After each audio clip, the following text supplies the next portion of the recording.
Welcome back to the podcast. I'm Sarah Levenger. Thank you for joining me today.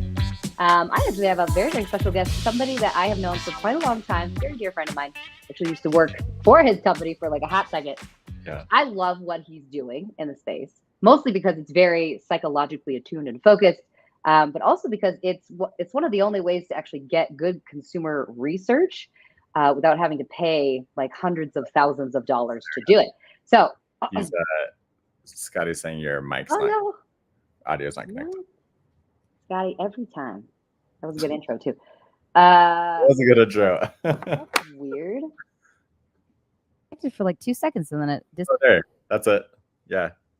I think, anyways. Oh wait, now I can't hear you. Wait. Better. I think it's good. Uh-oh. Scotty, is that good? No, it's cutting in and out. You have this. It's this cord. Yeah, every it's time. that cord.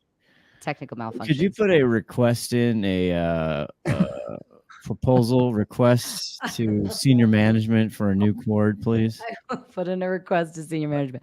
Let me just pull that up right now. Otherwise, I will forget. I need a cord. Good Lord, That's woman. just weird. I know. I need to come to Fort Collins and just like. You need to set up my entire. Do you see how professional we are over here, Jeremiah? It is. Sorry for the nonstop. Stop. And that was a good interview. It was, but it's okay. I'll come up with another one. My only other note is we don't do intros. It's so good when you say I don't. If you're waiting for an intro, we don't do intros. Here we go. Do you want me to do that one again? I love that one. We don't do intros. And that was a great intro. Just your sound, your audio was crap. No, what the heck? Because it was fine before. It's fine. All right. Now it's good. Yeah, it seems like it's good. Duct tape it in there. Okay. All right. Sorry. Take two. Still rolling.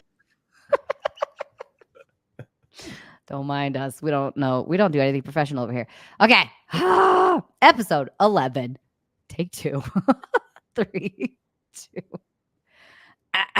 Second time's a charm. So I was told by producer Scotty that I'm not supposed to do intros because it's funny. So we're not going to do an intro. But I am going to intro to today's guest. So I'm Sarah Levenger. Thank you for coming back to the podcast.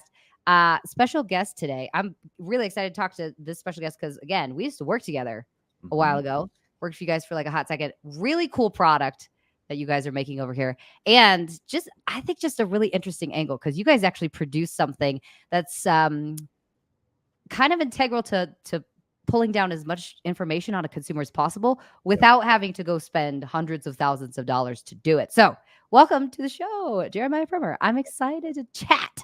I know. Same. I am as well. And yeah, I think I just wanted to be known that you are one of my favorite people in the space. Voices to listen to. I always love all your content. So oh my gosh. I wasn't paid to say this, just to be clear. I paid him $2. Here you go. Tell me nice things about me. Here's $2. Yeah. Yes. Well, and it's quite interesting because I'm in a weird space. I didn't realize this was a thing, but there's not a lot of people in the space that do psychology-focused advertising. Yep. I thought for sure I was going to be like the last person talking about this, and it turns out I was one of the first, which was odd.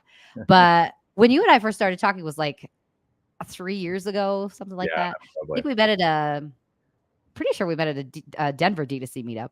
Yep. And I literally sat there and talked your face off about generational marketing for like an hour. I was like, look at all these really weird things that the generations do. And I'm sure you were like, whoa, calm it down. No, I was like, this is incredible. I've never thought about how different generational parenting styles would actually have an impact on your buying habits. Like that kind of stuff is just wild. So yeah, I'm all about it. I get a little too excited. I feel bad. Most people just have to sit there and let Sarah dump it out for a minute because I just get so excited. I actually have an episode on that, I think, coming up. I'll have to ask producer Scotty when that comes out. It's one of the next ones. But anyways, I want to chat with you today specifically about post-purchase surveys because you guys are building something amazing over at KnoCommerce. The amount of data you have on customers, which is astronomical and amazing. But the stuff that you're doing with it is very different than most post-purchase survey platforms. Yep. So first, high level, like 30-second, what do you do? How do you do it? We'll start with that. Yeah, so very, very high level. We help brands run surveys. And I mean, that's the very simple. There's a lot more there. It's basic, but it works. Yeah, basic, but it works. So we do that in the context of a post-purchase survey, so an order confirmation screen survey. You can also email surveys. You can embed a survey on your site. Yeah. But the number one thing that people do with our platform is they run a survey on their order confirmation screen. And that's kind of the foundation. And then from there, I think, I know we'll dive into this a little bit, Sarah, but we try to help brands understand what that data actually means. And that's kind of the real platform. Oh my gosh. I think that's probably one of the most important pieces of a post-purchase survey. And I've talked about this in a couple places, that like I have kind of a weird relationship with a post-purchase survey because I love them. They are literally like the modern day focus group. You can't get access to the information easily unless you run like surveys to things, unless you just ask people what they think. The most difficult part about surveys though is, and this is where I kind of have like catch 22, like I don't know how I feel about it, is the actual question writing process is interesting because how you ask a question will get back a very different answer. Sure. So my question to you today is, I really want to focus on like how to ask the right questions in a post-purchase survey, specifically so that you get lucrative answers. And I think you kind of went into this just like 2 seconds ago, where you were talking about people need to know what to do with the data. Yep. And it all starts from like, ask the right question, get the right answer, and then here's what to do with it. So can you walk me through the process of how you guys think about question formulation first? Yeah. And there's a, speaking of catch-22s, there's also one here I think is pretty interesting. So there is a couple of different ways you can think about surveys. And so and in terms of like the data you're collecting. So one is understanding that data in the context of your own brand. So there's that piece of data, right? So it's basically like, you're not thinking about it in the context of the broader ecosystem. It's more just like what questions are going to help me uncover answers within my own customer base. Yeah. And I think historically that's been the way that people have looked at surveys, right? Unless you're looking at things like, surveys. There's a lot of research reports out there, I should say, that are done in such a way where it is looking at the broader ecosystem, the broader population. And so, political election surveys or which I'm sure are fascinating right now. I can't imagine what those are bringing back. I actually looked into that a few weeks ago before Biden dropped out. And now, anyway, I haven't looked since because I'm sure it's crazy now. How do you not just lay awake at night? Because you have all the answers. Like, just, side note, KnoCommerce has all the answers. So, like, you guys are sitting here seeing stuff that's like, nobody should know. Nobody should know that that's happening. I mean, we do see some of the like economic sentiment and things like that. Crazy. But yeah, so anyway, there's the surveys that are like very brand focused, very focused on like your own customer base.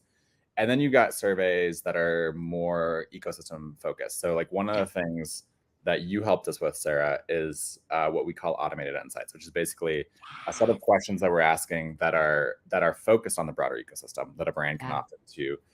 And then you're getting those responses and you're getting it contextualized in the ecosystem. Yeah. So those two types of data are different. And I think that the way that you structure those questions has to be different. And what I mean by that is that if you're looking at the broader data, you actually have to ask questions that are not as insightful, because it has to be something that can be asked across a wide variety of brands and product categories, those kinds of things. So true. So they're very basic questions. Yeah. That's not to say they're not useful, but really what you're looking for is you're looking for the contextualized data in terms of the market. That context is incredibly important. And I don't want to just like gloss over it because it's one of those things that so many people forget is behavior, specifically online purchasing behavior or behavior anywhere in general. It happens in line with the environment that you're currently in, right? Yeah. So for humans, I could make a totally different purchasing decision if I'm sitting on the couch next to my husband than if I'm like in the store with my kids. Because if I go to the store with my kids, I want to get in and out of there as fast as freaking possible because they're going to ask for everything and they're going to complain the entire time that I can't get something. But if I'm shopping with my husband, it's like, let's just add this to the cart and that to the cart, that to the cart. So when we talk about context, the questions that you ask really have to be focused on what environment are they going to be purchasing in. Yes. That's incredibly important. Yeah, what environment are they purchasing in? And then also, like, what are you trying to do with that data? Yes. People get confused about this all the time. They always ask me, do you just have like a random set of questions that we can use? And I always tell them, well, what are you trying to learn? And they look at me like I'm crazy. And I'm like, you got to kind of know what you want to know, first of all. For sure. Yeah. And I actually think that's one of the biggest challenges that we have. And one of the things that we're trying to constantly overcome is how do we, what that ends up meaning then is that we have pre-built survey experiences essentially that are really good at helping uncover a specific type of data. So an attribution survey is a good example of this. So that's, something like 80% of the brands we work with run an attribution survey. And we even have specific types of questions we recommend. So we recommend asking things like, how did you first hear about us? And then how long did you know about us before placing your first purchase? That one I love. I love that question. How long? And so those two questions, like, are they the most valuable on an individual brand basis? I don't think so. But I do think that they're, okay. And we can dive into why a little bit more. But I would love to know why you don't think the brands need to know that. But yes, continue. So on an individual brand basis, I think there's ways you could phrase those questions, I guess is what I'm trying to say, that are going to be more useful to that individual brand. But that would require somebody within that brand or on our team or whatever it is, really thinking about the strategy for that individual brand.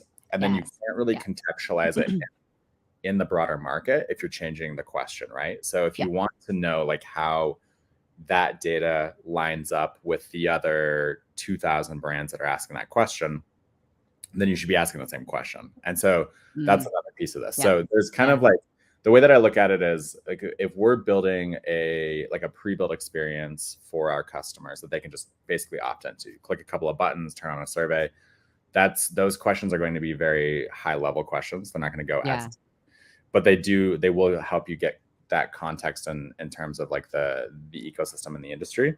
And then I think to your point, Sarah, like if you want to go deeper, like there's different ways that you might ask questions, different types of questions that you should ask, taking into consideration the psychology of your customers is going to be different from brand to brand, right? Like if I'm a baby brand, you just have to step back and think about who's buying from this brand. Like it's probably, and there's actually going to be different cohorts of people buying, right? But like your number one customer base is probably like busy moms and dads, probably more moms and dads, who are trying to like, they're likely having a specific problem they're trying to solve. So they're in that like problem solving mindset. They're also like less price sensitive. I don't know how many times you've done this, but like we've bought multiple different baby swings. We've bought multiple. Yes. Because you have to test it, especially in that audience group. You have to test and see what works. Because half the time you buy 3 of them and none of them work. Exactly. Different bottles. Like I don't know if you experienced this. For our bottles. Girls, so like my wife breastfed, but then on a certain daycare, okay. And like at daycare they have to, you have to have a bottle, and our girls prefer different bottles. Like it's like a thing with babies. I didn't realize this is an aside, but like you have to get very like different tops to them, right? Like every single one has like a different shape. And they're all like different types of silicone. Like it's all kinds of different crazy things in the bottle world. But so this kind of goes down, I think, a little bit into again, understanding what do you need to know. So oftentimes when we think about getting consumer research, most everybody understands why we need demographic information, like how old are they? Are they married? Do they have kids? Where do they live? Do they have pets? Those type of things. Interesting pieces of information, but not helpful. So this is why I want to get down into like how to ask these right questions so you can get to these lucrative answers, because in my experience, and I'm biased clearly, but like in my experience, the most lucrative answer is the most emotional one. Because without knowing the why, the deeper why, using context, and again, context of like global context, which is industry based, and then like micro context, which is brand based. You got to have both so that you can kind of understand how the entire system is working. So in general, I think most of the time when I do post-purchase survey work with brands, oftentimes we're trying to get down to what do these people think about the brand. I think that's a nice way to think about it. But again, it's not the most lucrative way. I don't really want to know what people think. I want to know what people feel. Yeah. And this is where you guys are tracking like some of this economic stuff that's happening in the D2C industry, which I'm like, oh my God, that product is so interesting. Mostly because that really goes deeper into how people are feeling about the current state of things. Yeah, it's, how literally asking the question of like, do you think, so it's asking think, but it's really getting at feel. Do you think the economy will be better or worse in days than it is now? That kind of a question. Like, totally. That is definitely getting at the emotions, right? Yeah. So, yeah. And even like in that automated insights experience that you helped us execute on, one of the questions we ask is like, what are the reasons why you buy products? And that gets into that's my favorite question. That's my favorite one. Okay, sorry. So continue.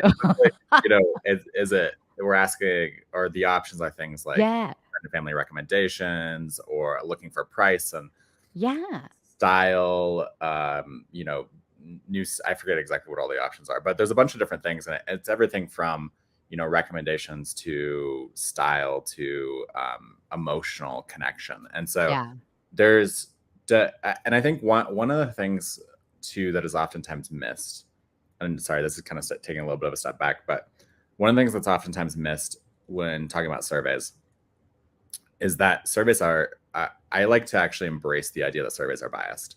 And so there's a lot of people. I like that line of thinking. Smart, because they are 100% of the time they're very biased. So like one of the objections we get when people talk about attribution surveys is they say, well, I can't remember what I ate for breakfast this morning. How am I going to remember where I discovered the brand? And that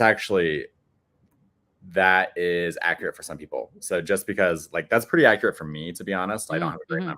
Some people have a great memory. And so like there's variations on that spectrum. But if we just embrace that for a second, let's say somebody doesn't remember effectively. If you ask them where they discovered your brand and they say that they found your brand on TikTok, maybe they didn't find your brand on TikTok, but they think they engaged with your brand on TikTok, which tells you a lot about their behavior, right? Yeah. So maybe it doesn't tell you for sure that they saw an ad on TikTok. Maybe you don't even advertise on TikTok, but they are on TikTok. They spend time there and they discover products there. Yes. So there's an element of this where it's like, okay, well, is there bias in the data? Yes. So what you need to do is you need to understand what the biases could be, and that's how you actually get the most valuable information out of the data. So I just try to fully embrace that. And also just side note on that, when you talk about like, biases in the data, your click data is biased, your MTA is biased, everything is biased, right? Everything is biased. So yeah.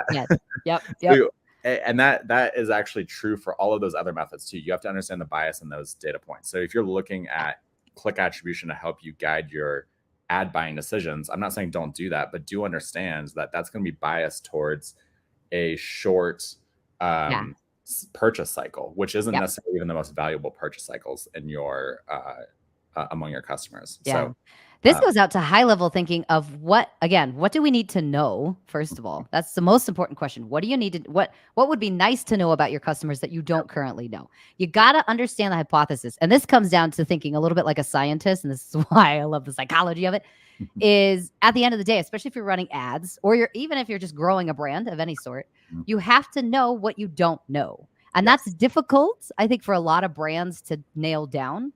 This idea of there are things I don't know that would probably be very helpful for us growth-wise to understand. But we don't even know what questions to ask. We don't even know, like, how do we know what we don't know? The very first thing you need to do then is sit there and think about what are the biggest like holes in the bucket that's just leaking that we can't figure out why people are doing that behaviorally, and then question the behavior. Because as you said, everything is biased. These surveys are going to be biased because you're working with humans. So the people writing the questions are biased. The people answering the questions are biased. So no matter what, you're going to have this weird relationship between the two where you're going to get an answer back that's going to lean one direction. Because as you said, attribution wise, we would love to believe that everybody came off of TikTok just because they said they came off of TikTok. But what you're really doing in post-purchase surveys is you're eliciting recall. So this is entirely a recall game. It's not necessarily a memory game or an attribution game or a brand loyalty game. This is entirely about how well can people recall you, your brand, and what you stand for, and where did they recall it. So if they're coming off of TikTok and they say that a lot, the very first thing that would tell me is they must remember or be able to easily recall TikTok over everything else that we do. So that's valuable information and very lucrative at the end of the day. So yeah, absolutely. Because it's telling you what the customer's perception of what drove that does tell you about that channel's impact, right? So it tells you there's something there. 100%. Yeah. Producer Scotty had a question. How many people are filling out these surveys? You guys have like a lot of surveys filled out every day. Yeah, absolutely. So I just was looking at the numbers the other day. We have about 7.5 million people a month we show a survey to. A month? Well, that's way up. That's amazing. You guys have like grown a ton since last year. I mean, geez. I think it was like 2 million, 3 million. And like we were working together on some of that stuff. I was going to say, and I was excited about that. I was like, 2 million. Wow. And now we're up to 7. Geez. Yeah. Well, so that's a lot of data points that you guys are able to kind of like shuffle through. So so like 7.5 million a month that we're showing a survey to. And then crazy. Those people are answering 12, 13 million questions per month. So it's I have to write that down. Jeez. Good amount of data. But yeah, and I think this is like where I mean, do you want to dive in a little bit on like open-ended questions? Because I do think that's something that's pretty interesting here. So absolutely. So I'll intro it, then I'll let you jump in. Okay. Okay, I'm ready. One of the things, when we look at something like an attribution survey, it's really nice to be able to get that structured, standardized data and compare it in a context where we have 1.5 million responses to how did you first hear about us? Like literally that question has 1.5 million people answering that every month. If you're asking the same question, it becomes pretty easy to contextualize that data, track trends over time, all that kind of stuff. Yeah, so there's some value there, right? But I think to your point, Sarah, like where you really get the value is diving deeper into motivations and the feelings behind the things that people are doing. And I think the best way to do that is probably with open-ended questions. Yeah. So that's kind of the, and what I mean by that is literally just like letting somebody type in a sentence. And I know Sarah is all about this. And one of the so well. I am excited about like AI and where this is going, because I think like the reality is with the volume of data we deal with, it's hard to just like throw it into ChatGPT and get the right information out, right? So on an individual brand basis, that does work. So like you download the data, you've got context around it, you upload that into ChatGPT, ask questions about it, and you can get some really interesting stuff. But Sarah, I think one thing I'd love to know is just like how you do that, because I know you do a lot with reviews, with data, like actually analyzing the open text stuff. So more question to you. This is my favorite part about it, like just random scheduling. So I'm like, we have nothing to talk about. We're just going to talk. Yes, shameless plug. All of the stuff that I do is based on something called an NLP report. So the natural language process report is basically taking down as many reviews off of the website as possible, categorizing them into 9 different emotional motivators using an AI system, and then pulling out frequency numbers. So all I'm trying to do is categorize feeling words. I just get as close as I can to the emotional sentiment in behind the review as possible. And then I generate ads based upon those emotions. And this is how I'm like consistently hitting about 40% decrease in cost for the brands that I work with every single time. And it's just based upon our ads are very emotionally attuned. So the nice part about what I do is, though, again, everything's based on the data that we collect beforehand. The data that you bring in is incredibly important. And the more context inside the data set, the closer you can get to how people actually feel. Because I could tell you I ate a sandwich for lunch today. It's very different than I sat down with my kids and ate a sandwich for lunch today, right? That has a totally different emotional feel to it. And you can tell based upon how I say it, like, God, I sat down with my kids and I ate a sandwich today. Yeah. Or like, I sat with my kids and I ate a sandwich today. Like, it just, humans are weird, man. How you say things drastically changes what you mean. Yep. So that context is important. So open-ended questions. This is the reason why, like I said, I think it was just the last one, episode 10. Geez, my brain. Was how to build post-purchase surveys that are metaphorical. because I've been doing a lot of research on like understanding storytelling and how the brain processes information. So that particular episode was kind of a deep dive into how metaphor gets processed by the brain, and using that in a post-purchase survey, especially open-ended, helps a lot because it helps people make a very quick connection, because the brain is just a giant network of zippers basically that have just like completely connected everything you've ever done in your entire life. So takeaway here, if you're going to run post-purchase surveys, make sure that you're getting as much context as possible. Easiest way to do that is with open-ended questions. So, tell us about the journey that you went on from A to Z, like from nothing to purchasing from our brand. You'll get a lot more from that. And you'll also start to notice, this is my favorite part, is like similar language use. You could have a mom in Ohio that's 45 purchasing and a guy who's 18 in LA purchasing, and they'll use the same language because the emotional sentiment beneath it is the same. Yeah, that's really interesting. Crazy stuff.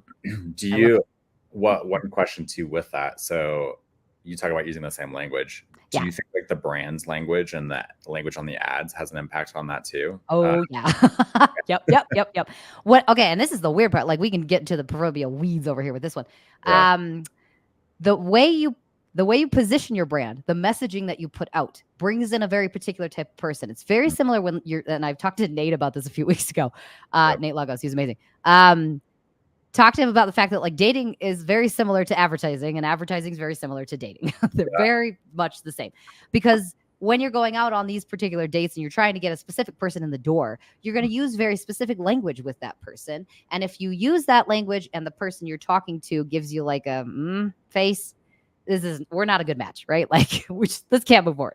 But if you use a specific language set and the person like smiles, then you know that they communicated well. Your message was received, and you can continue forward and like getting to know each other. It's very similar to advertising, where somebody will often use a word that they think is bringing in a particular type of customer, but they're actually speaking to someone totally different, or somebody they don't want to bring in, someone who has a high chance of churning or doing a lot of returns. So yes, advertising brings in a specific type of person, and you'll see it. You will be able to see which type of person you're bringing in your post-purchase survey. Yep. Yeah, for sure. And one more quick question for you on that. Yes.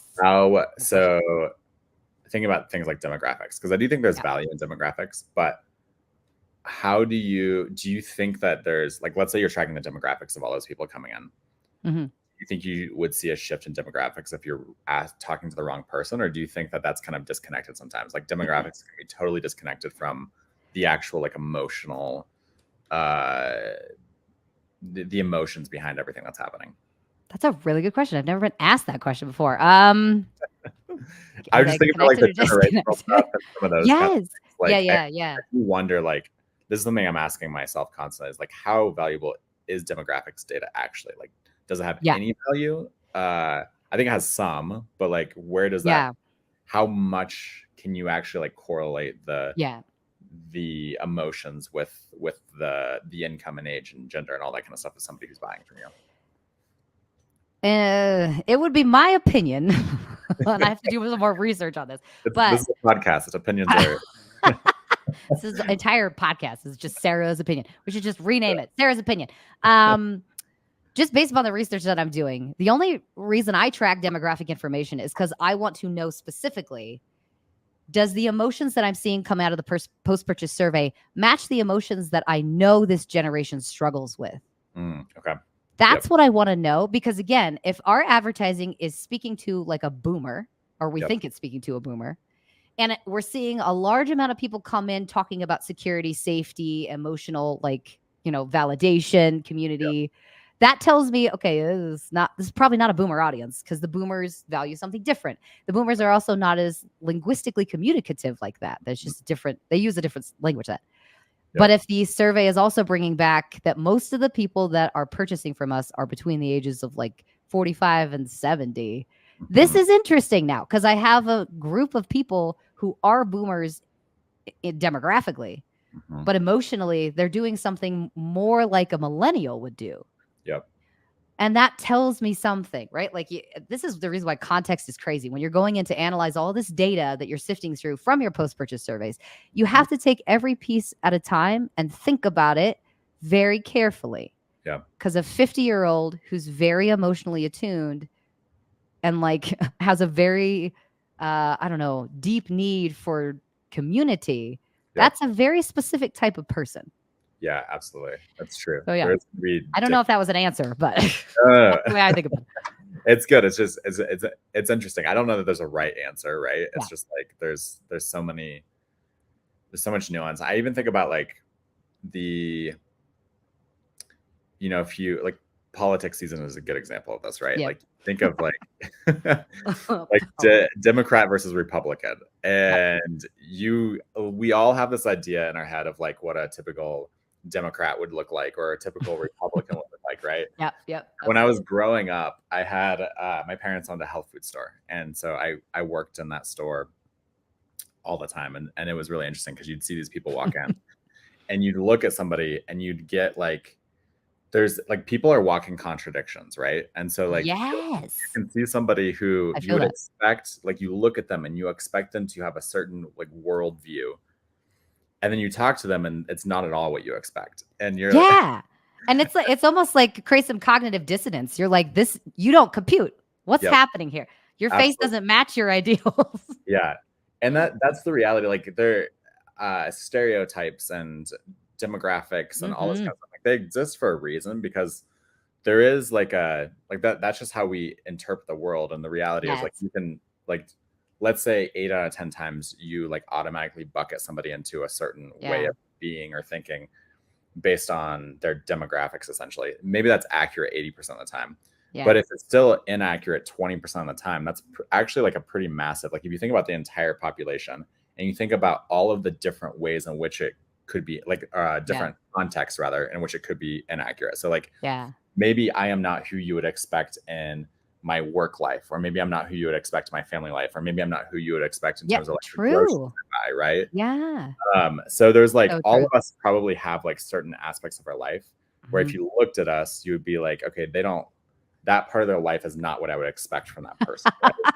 100%. Because if you saw Sarah at home, I just curse like a sailor constantly, just constantly. I don't do it here, but everywhere else. Well, and this I see, and I love these segue shows. Like we're gonna segue down to the weeds because this started as a post-purchase survey question, but what we're really talking about here is like human behavior and how people actually see one another. Because you are, in general, everybody is a million different people in themselves all day long, every single day, depending on who you're interacting with. You change little pieces about yourself to fit the context of the situation that you're in. So going back to like your, family's health food like store, everybody that comes in, you're going to automatically make some sort of a judgment about who they are, what they're about, and what they need from you. It's the same thing when you're going through surveys and brands. Like you guys are making assumptions based upon the biases you have as marketers. And this is the only thing Sarah's trying to do is get people to stop thinking like a marketer. Don't think like a marketer anymore. Because again, we're all using one marketer brain to think everywhere. The whole industry is using marketer brain every single day. Now it's helpful tactically. It's not helpful if you're going to connect with people. You gotta move away from bias, which is hard. It's not easy to do. Yeah, definitely. And I think there's kind of this balance between you have to approach the world and I mean each individual context that you're operating in with some sort of predefined understanding of how things should be. Like that's how we function. Like that's the only way we can function as humans, right? So in surveys, it's the same thing. You're gonna have to like start from an assumption of how things should be.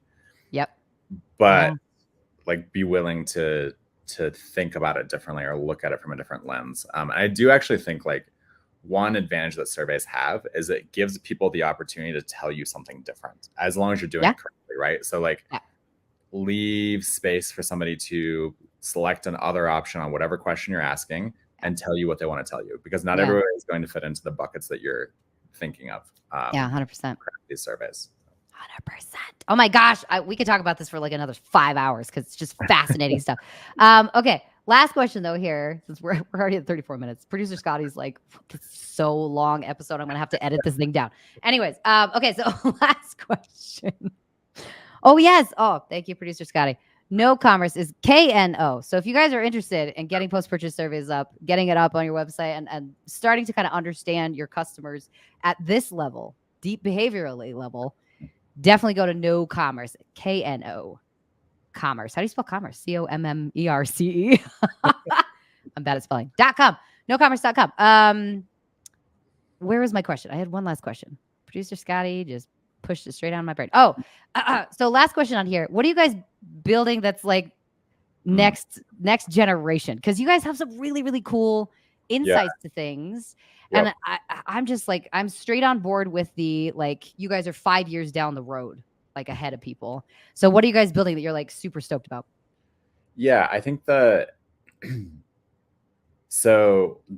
we set out, the goal was always to build a customer insights platform. And that was smart. the idea. And what I mean by that is there are really good solutions out there for understanding order behavior, if that makes sense. So what's somebody buying, looking at a customer journey and saying, what are they buying? How often are they buying it? What did they buy first? If somebody buys this product, are they likely to buy these other products? Yeah.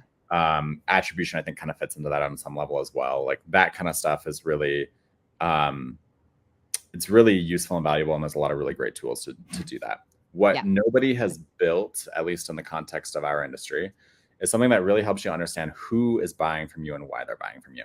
And the reality is that that's an extremely challenging thing to build. And so like we started with the idea of we're going to run surveys, we're going to collect data, and we're going to help brands understand their customers' data as the starting point. And now we've moved over the last 2 years, we've been moving into helping brands contextualize that data.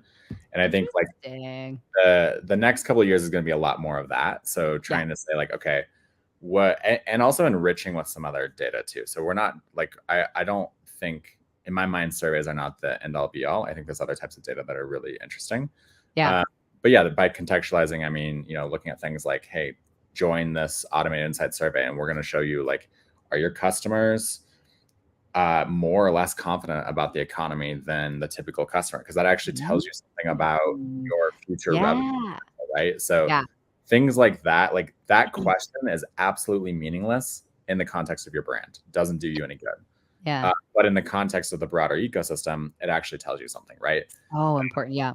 So, and then we're trying to dive more into, on the demographics front, looking at things like, is there a difference in the way that where people spend time online by age and gender? And one thing that I actually am really big on is I think part of the reason why Meta has looked so good for brands over the last few years is that Meta and Facebook specifically is dominated by a demographic that has disposable. Yeah. Oh, so true. Money, right? Boomers, man, they got a lot of cash. So we're all focused on the things that are the younger generations of shoppers, I should say. Mm-hmm. Like the reality is that boomers are shopping online more, a lot more than they were 5 years ago. And I don't have 100% numbers on that.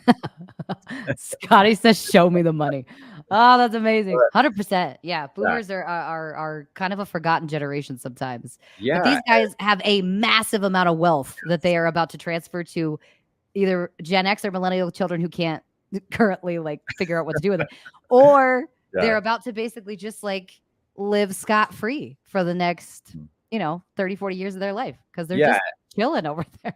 And boomers are like still relatively young, right? Like, I mean, we're talking about like so true. Early 60s to early 80s, or I don't know exactly what that range is, but somewhere around there, right? So the next 10 years probably is going to be dominated by spending from that generation. And I think a lot of the brands in space aren't really thinking as much about that generation, but I see brands that we work with that serve that's their customer base that absolutely crush. And so I think there's like, anyway, things like that I'm really interested in. And I think like what we're trying to do is help brands understand like what's not just what's happening in the context of their brand, but how do they fit into the broader ecosystem? What matters? And the reality is like, I'm not saying you should like throw your business away if you don't serve boomers, because they're also going to age out at a certain point of being that. So should you like, maybe you're a Gen Z focused brand, that's great, but make sure that your messaging is on point for those people. You're targeting them in the right places, all of those kinds of things. So it's not just that I'm saying like, hey, go after this older demographic, but actually like just understand who your customers are, what motivates them to buy, and lean into those things. And I think like we've got years to go before I feel like we actually are doing that well, but we're getting there and we're working on it. So it's still doing it better than everyone else. Yeah. You guys are still like light years ahead of people. Okay, where can people find you? This was such a great conversation. I want to continue more of this because it's not talked about enough. So where can people find you if they want to follow you guys, work with you? Yeah, so me specifically, I'm Jeremiah Prummer, all one word, on Instagram. Not Instagram. I don't use Instagram at all. Instagram. On the Instagram.